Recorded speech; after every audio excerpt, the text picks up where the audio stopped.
You may be shocked if you haven't heard these before, because the pretense for years and still that the two-state solution was always meant, it was always a lie, there was always the clearest intention that the Palestinians do not achieve a state, and we're seeing, sadly, with the help of the United States, the realisation of this long-standing wish on the part of Jews internationally and the Zionist movement.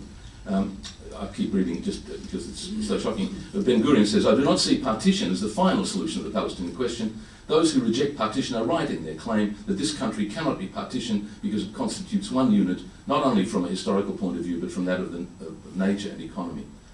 And then he says, prophetically, "After the formation of a large army, in the wake of the establishment of the Jewish state, we shall abolish partition and expand to the whole of Palestine." This is, I think, around 1937. This is Ben-Gurion. Well, to jump forward a little bit, to think that, in case you think this might be just historical, in 1996, Shimon Peres was Prime Minister, and just before he was replaced by Netanyahu. In his last press conference, he was asked, "Will there ever be a Palestinian state?" And he said, "There will never be a Palestinian state. We'll never permit it." That was Shimon Peres, the kind of dovish, progressive Labour leader. Well, I'm sorry, I'm not even aware of how much time is going on. You'll have to give me a signal. You get another 10 minutes. 10, thank you. Let me talk about the other half of the remark that Vigaltadef made about the Palestinian rejectionism. The mythology which has been perpetrated in the mainstream media, and it's really shocking to read the full history of this, is that, of course, there was never a partner. Palestinians, there's nobody to talk to on their side. I have to say, the best source of the full account of this is in Noam Chomsky's writings, because his main concerns in all of his political writings has been not so much the political events that he's been concerned with, but the ways in which those are filtered through our own culture, our own intellectual and academic culture. And he looks at those sorts of studies. And this, like all the others about Latin America or East Timor or wherever, shows how the realities are disguised or ignored or omitted. The repeated attempts of the Palestinians to acknowledge and make a reasonable solution have been often just not even mentioned in the newspaper. When he details that, as I've just been reading, it's really quite shocking still, and I've read enough of that. So let's return to the statement that a Palestinian state will happen when the Palestinian leadership declares itself in favour of two states, as Al-Hadith had said.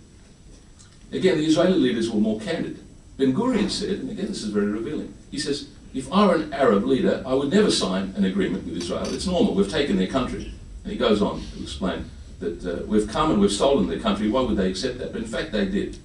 And they've, as you all know, settled for 22% of historical Palestine, which has now disappeared as well. And Benny Morris writes something very revealing. He says, "For decades, Ben-Gurion and successive administrations after him lied to the Israeli public about the post-1948 peace overtures and about Arab interest in a deal. The Arab leaders were presented, one and all, as a recalcitrant collection of warmongers hell-bent on Israel's destruction." This is the historian Benny Morris explaining how the leadership conveniently lied about the real intentions of the Arab and Palestinian leaders, as they continued to. And this is not a question of controversy, except that the mainstream media and the public have no understanding of the realities. I should say, by the way, it's not the time to go into it, but even Hamas has explicitly accepted a long-term peace on the internationally agreed UN 242 two-state solution. That's also hidden for more or less obvious reasons. But it's available, and if you want to find it, I can give you the references. It's not controversial. Now, for another example, in January 1976, just to indicate how early the Palestinians had fully accepted the compromise of what was left of their state, the three major Arab states, Syria, Jordan and Egypt, brought a resolution to the United Nations Security Council that called for a two-state peace settlement. The PLO supported the proposal, which was perhaps the first official proposal of the two-state settlement idea, and included the wording of the UN Resolution 242, meaning the recognition of the rights of every state in the region. In 1980, there was a similar resolution, again vetoed by the United States. In April 1981, there was a unanimous endorsement by the Palestine National Council, the PNC, of a Soviet peace proposal with two basic principles: the right of the Palestinians to achieve self-determination in an independent state, and secondly, it's essential to ensure the security and sovereignty of all states of the region, including those of Israel. It doesn't get more explicit, and the pretense that they never did is just a lie. It goes on. Perhaps I'll just keep skipping over. There was a very important further development in 1988 when the Palestine National Council officially accepted the international consensus on the two-state settlement in a meeting in Algiers. I can't go into the details, but again, it's part of the record, and perhaps that will have to do for giving you a sense of the misrepresentations. I'm going to skip over a number of things that I want to talk about, but there are one or two important things that I do want to mention. The issue of the recognition of Israel's right to exist. This demand has been made, but it's a trick. It's a kind of stunt that is pulled because, in fact, I'll quote you a wonderful title of a recent article by Scott Burchell. He wrote an article titled, "Israel has no right to exist, and neither does any other state." The point is that in international law, there is no such right to exist. Existence is acknowledged, safety and security is acknowledged, and all sorts of means are appropriate for that. But this is a propaganda exercise, and the reason that the Palestinians entirely reasonably don't acknowledge the right in the ways in which the Jewish lobby, the Israel lobby, and the Jewish communities want to exist is that it would acknowledge or as it were, accept that the injustice that was done to them historically is no longer an injustice. There's no way that they can or should accept that. So the wording is very important here. The other thing, because I ought to mention it now while I'm talking about rights to exist, one of the problems with this whole discourse about rights to exist has also to do with the fact that another very important stunt, a trap that is used when they insist on the Palestinians recognising not only the right of Israel to exist, but that it should exist as a Jewish state. We've seen recently the Greens leader, Di Natale, was caught in an ambush, in a trap, entirely innocently. When he was asked whether he acknowledges a Jewish state, he reasonably thought it meant a two-state solution, and of course agreed that, of course, like everybody else in the world, agrees to a two-state solution. What the question meant, and then he was embarrassed and criticised, what the question meant was, do you acknowledge a Jewish state? Which, of course, he didn't quite understand, and you have to know that that was a loaded question. I have to say, the idea of a Jewish state is an appalling, racist, and intolerable demand. And of course, apart from the fact that there are, 20% of the Israeli citizens are not Jewish, the Palestinians, it also has a close connection, which I want to also discuss, with what the Jews call the law of return, which is quite different from the Palestinian right of return. I'll do this off the top of my head rather than read the notes, because I want to make sure I get to say something about this. The idea of a Jewish state is intimately connected with what Israel declared, and Jews all believe or accept, is that all Jews have a right of some kind, there's no such right, to go to Israel, as I mentioned earlier. And this is a right which is acknowledged in the migrations and the campaigns to attract Jews to Israel. What's interesting is that they've modified it slightly. Now, not only Jews, but people who are married to Jews, they've expanded it a little bit. And others who have family connections can show some historical connections, so they've loosened it a little bit, not only what are strictly defined as Jews. It's important to understand this, that Jews give themselves this right, and mind you, Jews in the diaspora who have no intention of moving there assert this right vehemently. I have these discussions a lot. People will assert passionately that Jews should have this right, and they're living in Australia or America and have no intention of going there, but the Palestinians who are still in exile and refugees are not given the right, which now I want to mention is enshrined in international law. So I want to talk about that. I was going to talk about some other aspects of the history, but let me just mention in a few moments the dimensions of the Palestinian right of return. There are, I won't be able to read them all out, but there are something like 8 or more international laws, regulations and principles according to which the Palestinians have a right in international law to return to Palestine, the refugees I mean. I'll read some of the headings of the laws: the interstate nationality law, the law of state succession, human rights law, which accords these rights, humanitarian law, the law of state responsibility, refugee law, and of course UN law, and natural customary law. If you look this up, the literature is very rich on all this. There are an enormous number of laws. I'm not an expert on these things, so I rely on as an amateur reading this, but it's very impressive that there's this huge body of international law that acknowledges the rights of the Palestinians. There's another issue. I have to say this before I close about the law. Helen, 2 minutes. I can just get it in. Apart from the law, the international law which acknowledges this right, which is uncontroversial, there's the practical question of the return, which must be addressed seriously.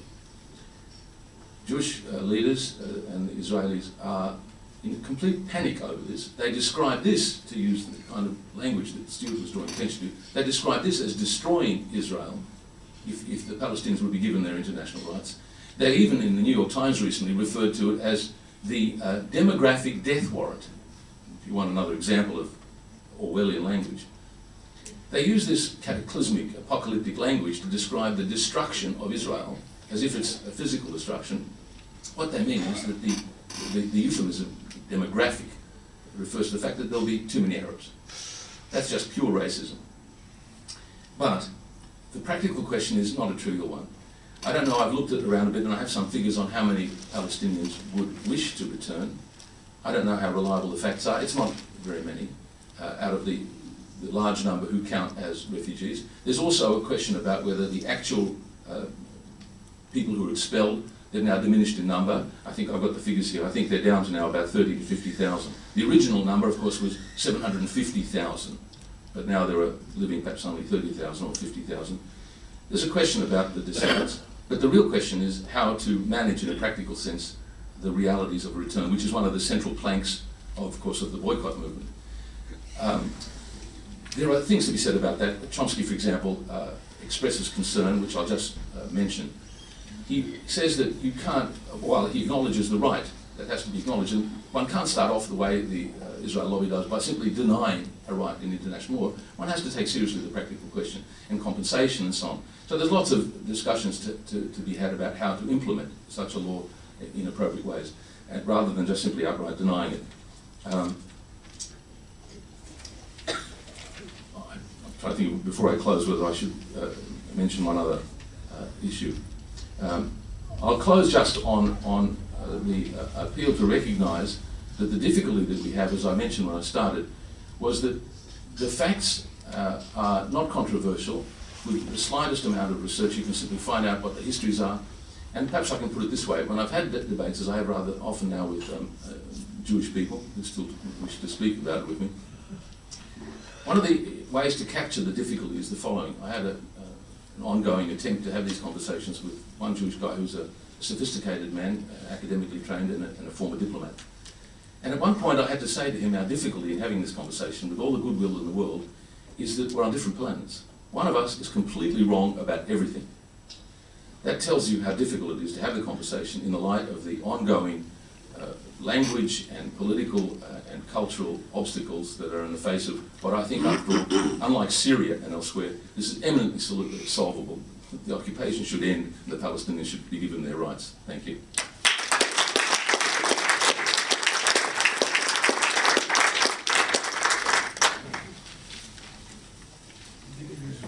Thank you very much, Professor. I would like to thank you for your analysis. I'd like to click that, which takes me to there.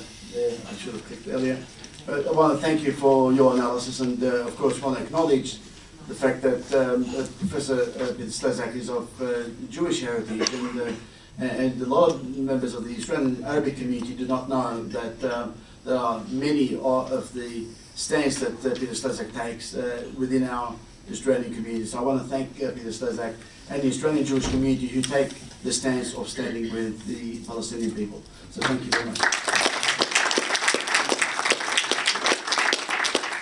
So we've got about 7 minutes to ask questions. Who would like to ask the first question? Any takers? Is the gentleman over there the way? Over there.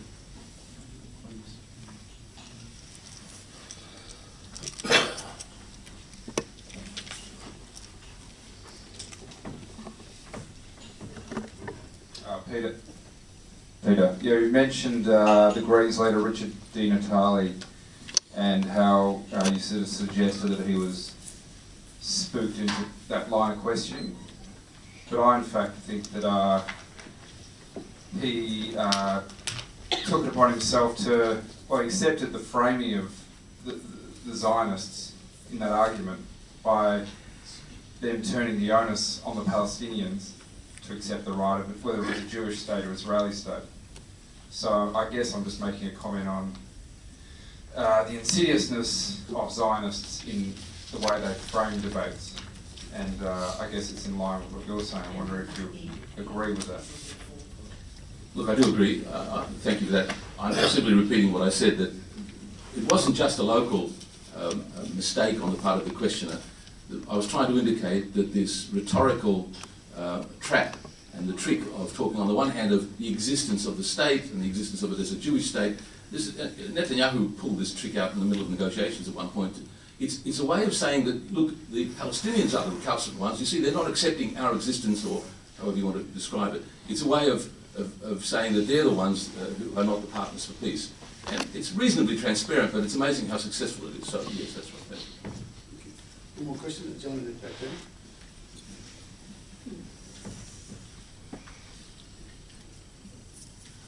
Bruce Knobloch, thank you, Peter, for your contribution. This is a bit of a hangover question from the last, but you might wish to comment. I'm concerned that even good people like us continue to accept language like settlements. I really do not understand why people have begun to break from this type of language and to call things colonies when they're colonies. I mean, it's an important recognition in Australian historiography that we don't any longer talk about the settlement of Australia. And it's curious that, you know, progressive people here haven't quite caught on that we need to have this language shift about Palestine and Israel. Look, I think that's a very good question, and I'll just follow it up by agreeing with you, of course. Not only the word settlements, these are immense cities. If you see photographs of them, or if you've been there, they're cities. The word terrorism is used the same way for small-scale violence, not on when we, you know, destroy Gaza. That's not described as terrorism. It's the Palestinians that are the terrorists, not the state of Israel. So this is a very serious problem, and it's endemic, and it's very hard to extricate yourself from it. The peace process, for example, the most insidious. That's been, you don't have to know much of it to have seen what happened to Palestine under the peace process. Basically, the whole of Palestine was taken away. So that was, as I've said elsewhere, it's an annexation process. But it's very hard to break out of that language which constrains the way we think, as Orwell and others have understood well. Amanda Fazio, Professor Slezak, I just wanted to ask you a question which may seem a bit trivial, but the other day was, I think, designated by the Israelis as World Falafel Day, which on social media started a lot of talk about, you know, how great Israeli falafels were, which really goes to the broader issue of the appropriation of Palestinian culture by the Israelis in an attempt to establish their legitimacy to have control of the whole region, of the whole of what we know as Palestine, including undertaking archaeological digs to try and prove that they were there first. I was just wondering if you've got a few comments on that, because it seems to me that that really goes to the issue of Palestinian rights. Look, thank you for mentioning that. I had intended to, but I obviously was running out of time. I'm glad you mentioned the archaeological issue. One of the things that I find very distressing is the attempts to keep trying to show that the Jews had some prior history there, and therefore they have some rights to it. I was going to talk about that. Let me just quickly say what I wanted to say about that. Two things. First of all, even if the archaeology shows that there was some prior life and existence there of Jewish communities, I'm shocked at the moral and intellectual depravity of claiming that today that gives the Jewish communities any rights whatever that overrule the Palestinian rights. This is an appalling view, but it has become a very big business in Israel. The archaeological business, Edward Said wrote about this. He mentioned how it became the royal road to Jewish identity and to, in the context of a Jewish state, to prove that the archaeological evidence shows we were there first. That's even acknowledging that there is some historical evidence and archaeological evidence. But the point is worse because, firstly, most of it is probably mythology. I mean, the irony of all this and the shocking insight into the mindset of the pro-Israeli Jewish communities is that most of them are atheists or agnostics. They don't believe the biblical stories. The archaeology is irrelevant. is a pure ethnic supremacist idea. And the archaeology is simply used as yet another propaganda tool to try to prove that we, who have nothing to do with Israel, European Jews, who probably are more connected to the Mongols genetically than to... There's a lot of literature about that, by the way. Shlomo Sand has recently written interesting stuff. In a way, I don't care about all that, because however the history turns out is irrelevant to the political and moral crisis that has been created for the Palestinians and their tragedy. So it's a very good point, because that's again part of the rhetoric that is used to disempower and disenfranchise the Palestinians. Thank you very much. Thank you.